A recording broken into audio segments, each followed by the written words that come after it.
Здравейте, приятели! Тъй като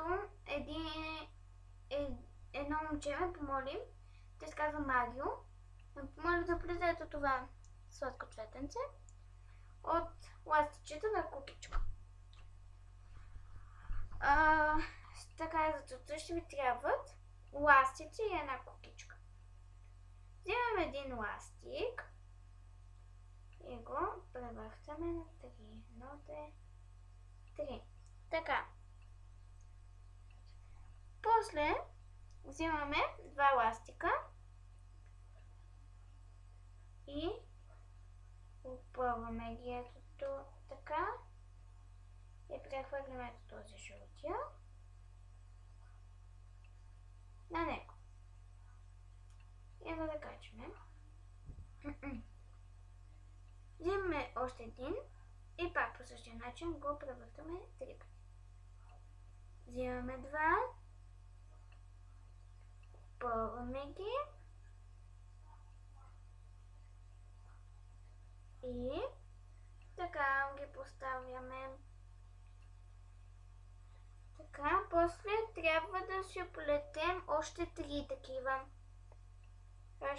Ще ги правя по-бързо, защото не може да се качи клипа в YouTube, понеже може да се качи, но ще се качва един ден. Ако е 20 минути, не става много. Така, 3. Още двечки. Да. Така. 2. 3. Още 2. Така. Опъваме ги.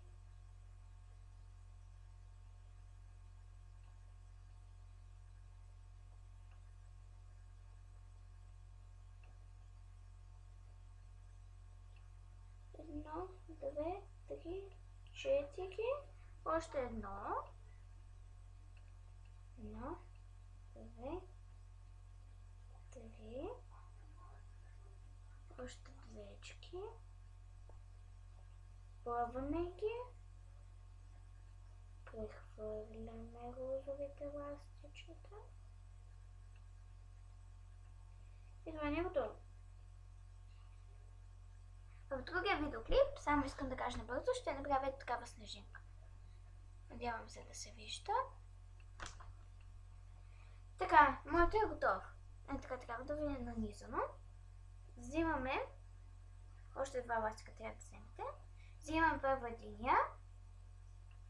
Опъваме го. Трябва да ви е по-разтеглив от другите. И прехвърляме всички части на него. Опс, моето ми се... Така, сега трябва да го оправим.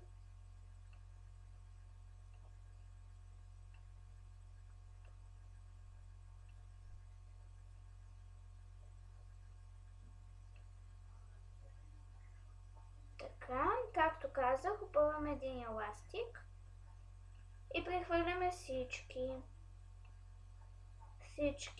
ето тези, на него.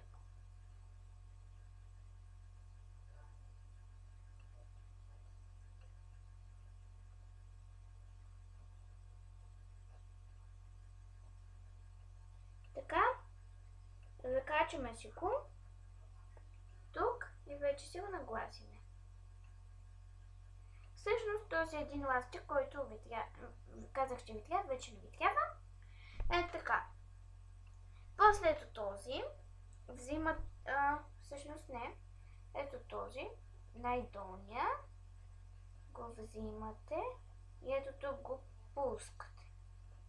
Така, и този до тук, където е останал така, го стягате. После, аз съм го направила това по друг начин, за пръстен. Това, ако не искате да ви е за пръстен, просто тук, както ви се получи, така, си го слагате, така, опс, и сега правите. моите цветници. Това беше от мен.